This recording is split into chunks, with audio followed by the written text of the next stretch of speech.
안녕하십니까. 세상 읽어주는 남자 이상훈입니다. 오늘은 엔비디아의 차세대 서버 GPU를 통해서 고대역폭 메모리 HBM의 시대가 활짝 열릴 것이라는 주제로 한 말씀 드리겠습니다.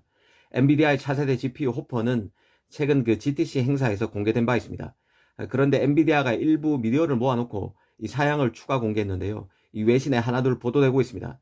눈에 띄는 것은 바로 차세대 서버 GPU인 호퍼 100 GPU가 이 4나노 파운드리 공정에서 만들어지고 HBM3가 탑재됐다는 점입니다. 칩에는 800억 개의 트랜지스터가 들어있는 것으로 확인됐습니다.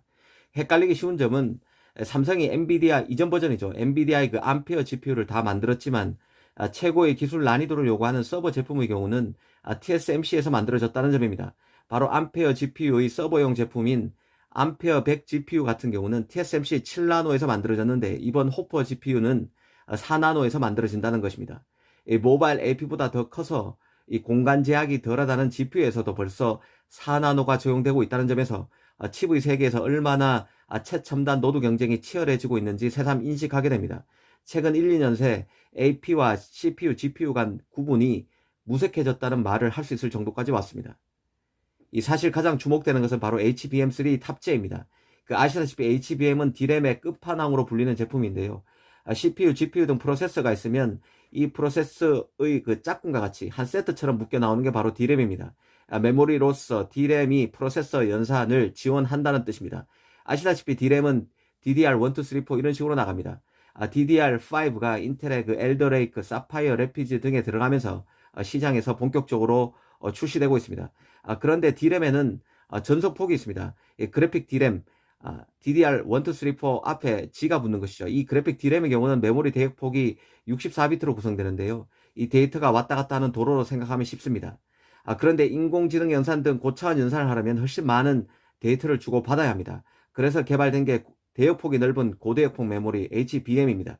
HBM은 메모리 대역폭을 1024비트로 구성했습니다.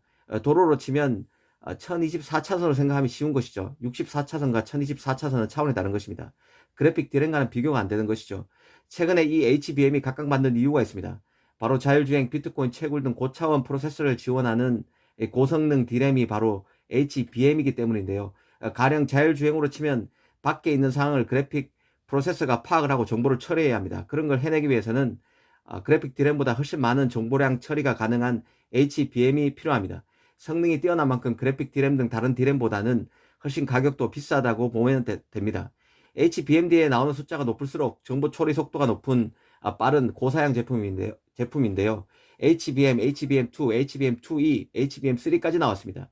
지난 연말에 삼성이 올 2분기, 그러니까 지금이죠. 올 2분기에 HBM3 양산에 삼성이 돌입한다는 얘기가 있었습니다. 하이닉스도 지난 연말 HBM3를 업계 최초로 개발했다고 떠들썩했었는데요. 이 마이크론은 지난해부터 HBM2를 만들고 있는데 아직 HBM3를 만든다는 얘기는 없는 상태입니다. 엔비디아의 메모리는 항상 마이크론이 공급해 왔었는데요. 이번에 변화가 있을지 지켜볼 필요가 있다는 생각입니다. 어찌됐든 AI 시장에서 가장 강력한 플레이어 중 하나인 엔비디아가 차세대 서버 GPU에 최고 사양의 HBM3를 탑재한다는 사실 자체가 주목할 만한 것입니다. HBM은 제작 과정도 일반 D램보다 훨씬 까다롭습니다. 뛰어난 적층 기술이 필요해서 패키징 기술이 중요합니다. 진정한 고부가 제품이라고 할 수 있는데요. 말 그대로 고성능 커프팅을 위한 것입니다. 제품 성능을 좌우하는 최고 비싼 제품으로 보시면 됩니다. 이는 달리 말하면 HBM을 원하는 업체들, 프로세서 업체들은 저렴한 HBM이 필요한 게 아니라 비싸도 성능이 탁월한 HBM을 원할 수밖에 없음을 의미합니다. 업계 1위 삼성으로서는 하이닉스, 마이크론도 후발주자가 고부가 가치 시장에 뛰어들어와도 초격차를 유지하는 게 중요하다는 뜻이기도 합니다.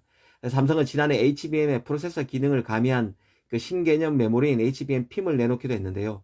이 프로세서에서만 부담을 너무 몰아주기보다는 메모리도 같이 연산 능력을 가질 수 있게끔 해서 프로세싱이 좀 더 빠르게 되게끔 한 제품입니다. 프로세서 개발 경쟁이 치열해지면서 프로세서의 한 세트처럼 딸릴 수밖에 없는 D램도 갈수록 고사양이 요구되고 있습니다.